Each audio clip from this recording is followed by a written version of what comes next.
Comment on fait pour trouver une dimension à partir de l'aire totale donnée? Alors, tel qu'on peut voir ici, l'aire totale est de 248 cm². Alors, voici notre prisme. Si on l'observe attentivement, on voit ici à la base, un prisme à base rectangulaire. Donc, notre base est de 10 cm par 4 cm et la hauteur est inconnue.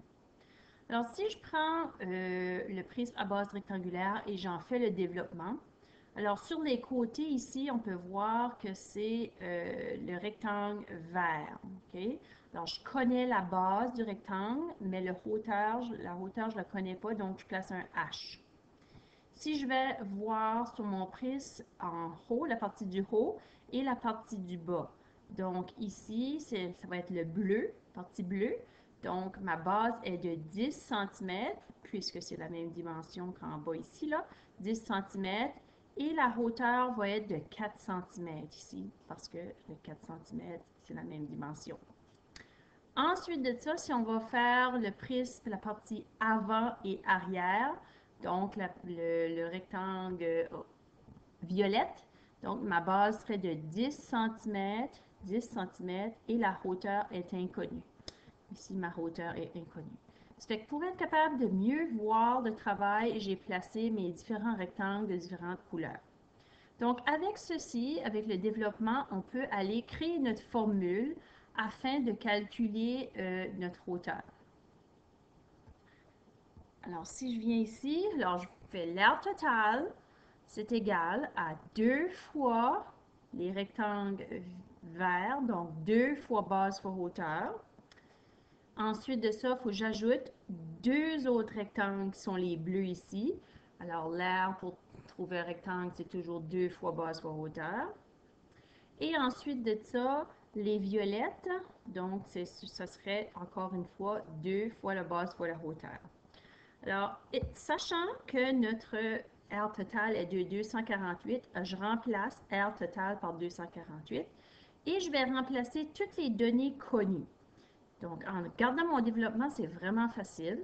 Donc ici, si je vais en vert, donc 2 fois 4 fois H, donc 4 fois H, plus, ensuite de ça, j'avais deux rectangles. La base, c'est 4 fois 10. Donc, 4 fois 10, c'est deux rectangles-là qui sont en bleu.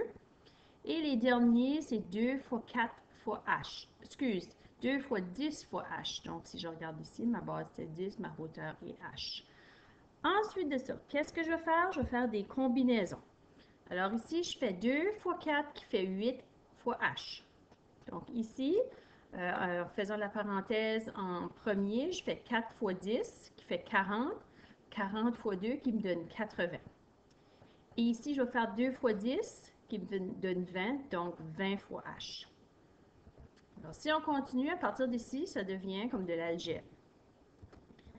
Donc, je peux l'écrire comme ça, ou plus communément en algèbre, on enlève le symbole de la multiplication et on colle notre variable sur notre facteur. Donc ici, 8H au lieu de 8 fois H et 20H au lieu de 20 fois H. Ensuite de ça, je vais faire des combinaisons. Mes deux H, je peux les additionner ensemble, donc ça va me donner 28H plus 80. Par la suite, alors, je veux isoler ma variable H, excuse, donc je dois essayer d'enlever le 80. Donc, pour enlever le 80, il faut que je fasse moins 80, mais ce côté ici de l'égal, il faut que je fasse moins 80 aussi, parce que quand on isole la variable, qu'est-ce qu'on fait d'un bord de l'égal? On fait de l'autre bord. Donc, 248 maintenant, moins 80, ça va me donner 168. Puis mes 2,80 sont partis, donc je reste avec 28H. Donc ensuite de ça, pour isoler toujours ma variable H, donc vu que le 28 est multiplié par H, je vais diviser par 28. Alors ici maintenant, j'ai 168 divisé par 28 qui est capable de me donner la valeur de 6. Donc, le fait d'écrire mes unités de mesure, ma hauteur est de 6 cm. Allons faire maintenant un prisme à base triangulaire.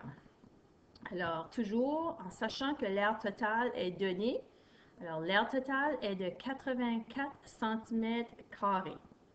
Donc, je fais mon développement. Très important de faire son développement pour voir qu'est-ce que c'est que les nombres que j'ai à travailler avec. Donc, j'ai deux triangles ici. Ma base est de 4, la hauteur est de 3. Et j'ai trois rectangles. 1, 2, 3. Alors, je connais la base qui est 4, la hauteur est inconnue, ça fait que je mets H. Alors, si je construis ma formule,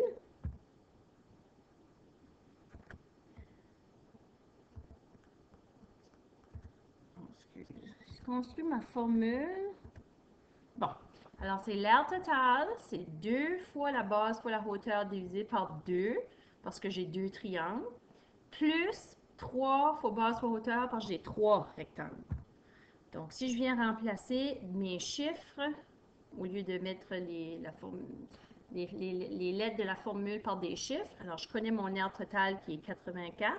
J'ai deux triangles, donc 4 fois 3 divisé par 2 pour le triangle, plus 3 fois 4 H. Je n'ai pas la hauteur, donc je garde le H. Pour poursuivre, alors je vais faire des combinaisons. Donc 4 fois 3, ça fait 12, divisé par 2, ça fait 6. J'ai maintenant 2 fois 6.